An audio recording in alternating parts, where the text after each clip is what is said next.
అందరికీ శ్రీరామనవమి శుభాకాంక్షలు. కొత్తగా మా ఛానల్ని చూసేవారు సబ్స్క్రైబ్ చేసుకోండి.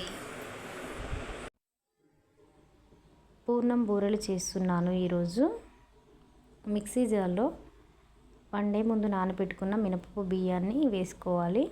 పూర్ణం బూరెల కోసం మినపప్పు బియ్యాన్ని వన్ డే ముందు నానబెట్టుకోవాలి. మార్నింగ్ చేస్తామనుకుంటే అలా అయితే టేస్టీగా ఉంటాయి పూర్ణం బూరెలు. ఇలా మిక్సీ పట్టుకోవాలి. మిక్సీ పట్టుకున్న ఈ పిండిని ఒక గిన్నెలోకి తీసుకోవాలి. ఇలా గిన్నెలోకి తీసుకున్న తర్వాత కొంచెం చిక్కగా అనిపిస్తే వాటర్ కూడా యాడ్ చేసుకోవచ్చు కొంచెం. ఇప్పుడు ఇందులోకి కొంచెం సాల్ట్ వేసి కలుపుకోవాలి. ఇలా కలిపేసిన తర్వాత పక్కన పెట్టేసుకోవాలి.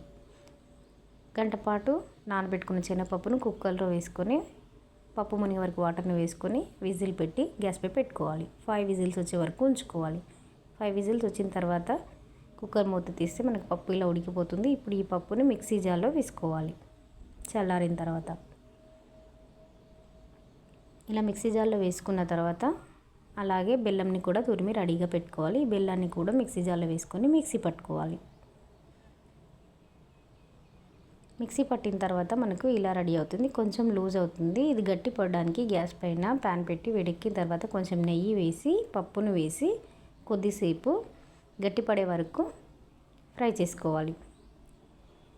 మనకు గట్టి ముద్దలా ఇలా రెడీ అవుతుంది. ఇప్పుడు ఇందులో కొంచెం ఇలాచి సోంపును వేసుకోవాలి.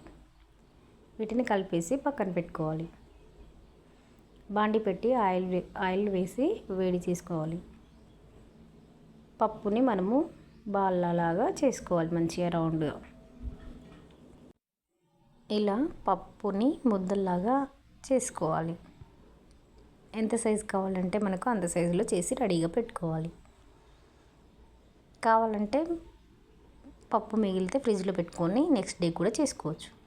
ఇలా పప్పు ముద్దను పిండిలో వేసి పిండిని మంచిగా కోటింగ్ వేసి ఆయిల్లో వేసుకోవాలి. అన్నిటినీ ఇలాగే వేసుకోవాలి.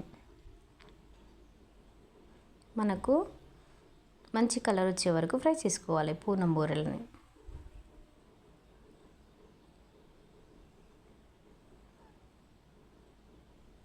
ఇలా ఫ్రై చేసుకోవాలి. మంచి కలర్ వచ్చిన తర్వాత ప్లేట్లోకి తీసేసుకోవాలి.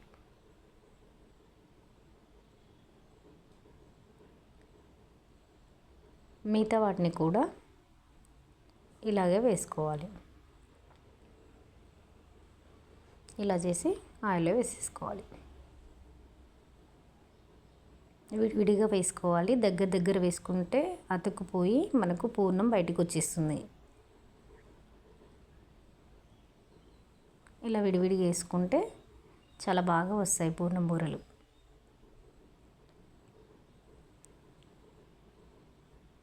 వీటిని సర్వింగ్ ప్లేట్లోకి తీసుకొని సర్వ్ చేసుకుంటే ఎంతో టేస్టీగా ఉండే పూర్ణం బూరెలు రెడీ అయిపోయాయి.